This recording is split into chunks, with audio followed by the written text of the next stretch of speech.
mountains lies the temple of Preah Vihear, a place of worship, immense cultural pride. This temple has stood for thousands of years. But the main problem is I don't know whether to say whether it belongs to Thailand or Cambodia, because this is the problem we are going to be speaking today. For the last century, Thailand and Cambodia have been fighting over who the temple belongs to. To know more about this problem, let's travel back in time to understand the cultural importance of this temple, and we will understand that the problem is due to a line which is drawn by the French colonist. Hi, guys, welcome to my YouTube channel, Everything with Dr. James. Today, we are going to be dealing with the conflict between Thailand and Cambodia, which has arose in 2025. Why today Thailand and Cambodia are fighting against each other for that temple? We need to go back to the 18th and 19th century. During that time, Southeast Asia was a chessboard for French and British fighting over colonies. The only colony which was not colonized during that time was the Siam Kingdom, which is the present day China. But Siam Kingdom had a problem. On the west lay the Burmese Britain, and on the east lay the French Indochina, which is present day Laos, Cambodia, and Vietnam. So, when there are two great powers on the west and east of you, you have to maintain diplomatic relationship between them, and lot of treaties were signed by the Siam Kingdom between the French and the British. But the French appetite for getting more land was always there, because of which they were always fighting to get more territory.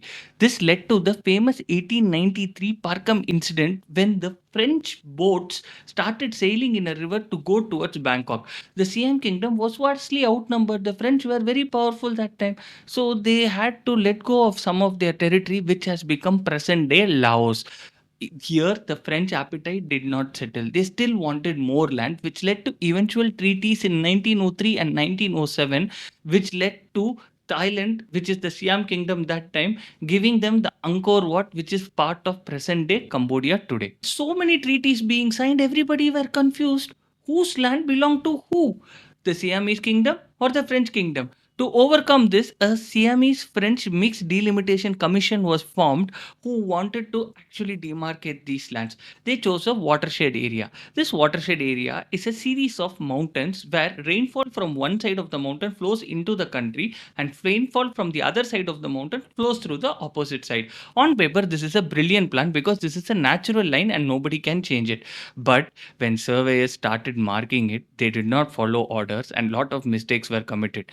This mistake lay dormant for 50 years, and it has been a source of conflict for over a century. Once the Delimitation Commission was formed, people from Siamese as well as French started the address trek in these watershed mountain ranges to mark this line. Ideally, when they were marking this line, where the temple Preah Vihear is situated on top of the Dankrek mountains, and this mountain is situated in such an area that the water flows towards Thailand, because of which, ideally, according to the treaty, this temple should have belonged to Thailand.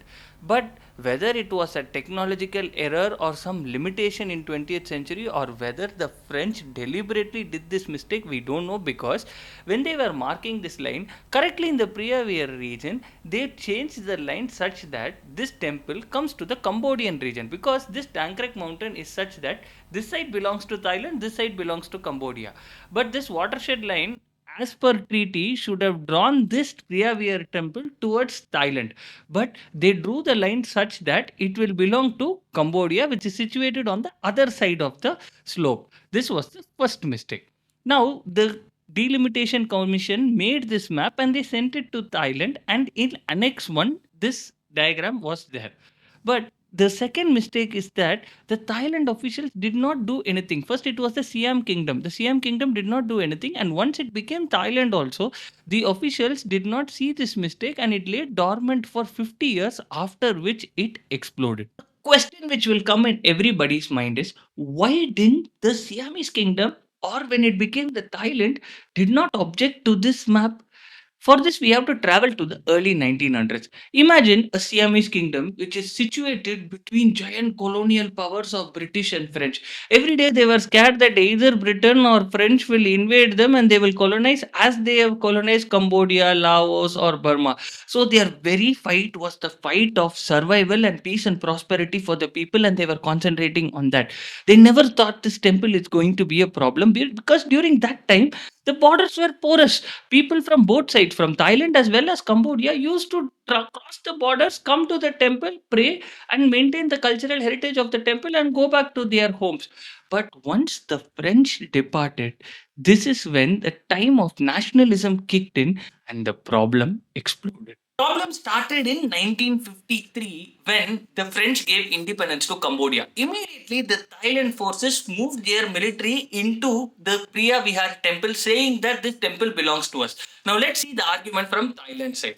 What the Thailand government says is, when the treaty was put, you said that the line will be drawn through the watershed area. So, when this line had to be drawn, what it means was, wherever the mountains, the water was flowing towards Thailand, that land belongs to Thailand, and wherever the mountains were sloping towards Cambodia, that land belongs to Cambodia. So this Preah Vihear temple is situated over the Dankrek mountains, and the water situated in this temple flows to Thailand.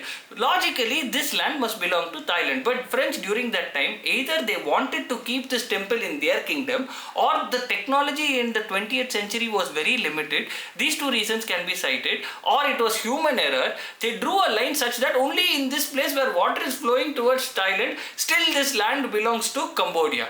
Now, from the argument from Cambodian side is, this is a crown jewel of the Khmer Empire, which was a site of cultural heritage for Cambodia, and we want this place. And their second argument was, for over half a century we had given you a map in this Annex 1. You did not act over it. You even distributed to everyone saying that this is the official map, and suddenly you are saying that this map belongs to you. Sorry, we cannot do anything and we cannot give this temple back to you. Since the troops were moved in, Cambodia lodged a case in 1959 in the International Court of Justice, and the court ruled in favor of Cambodia with 9-3 votes, saying that this temple belongs to Cambodia. Here is the catch. They did not speak about the vicinity of the temple. They just said the temple belongs to Cambodia. There is another 4.7 kilometer area around this temple which is still unaccounted for. Now, from 1962 to 2007, there was no problem.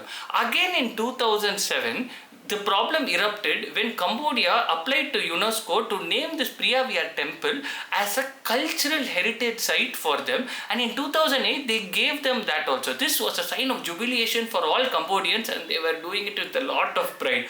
Again, it became a national embarrassment for Thailand, and again they moved in their troops. From 2008 to 2011, there was lot of fighting, causing tens of thousands of civilians living in that vicinity area to be displaced from that region.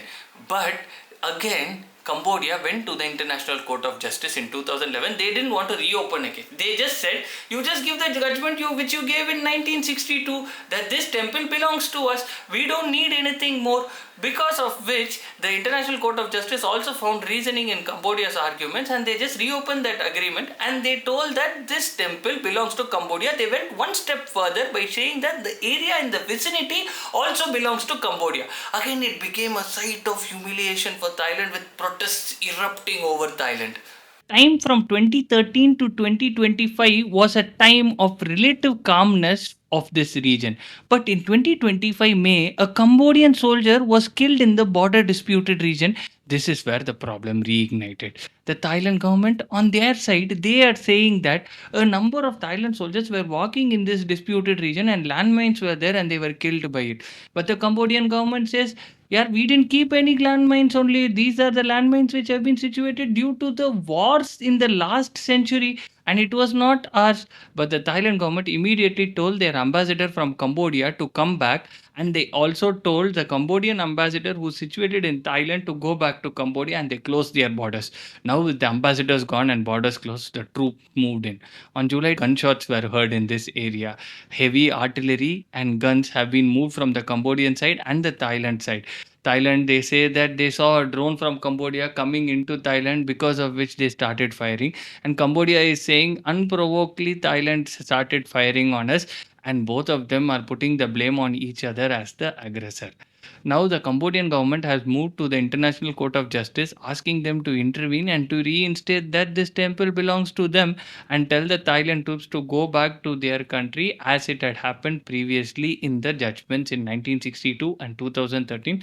But Thailand government is saying that our soldiers were killed. Now we are just protecting our people there. but the main people who are affected there are the civilians. Till now, a dozen casualties have been reported, mostly in the Thai side, and they are mostly civilians. And the problem is going on as we speak. This story tells us only one thing: colonialists ruled us and they left, they looted the countries. But the problems given by them still continues even today, and the people, the innocent civilians, are being affected. All we can pray for is peace in that area, and this comes to a peaceful resolution. The Cambodian government has also lodged into the International Court of Justice seeking their intervention, and the problem is going on. Do like, share and subscribe me for more interesting videos.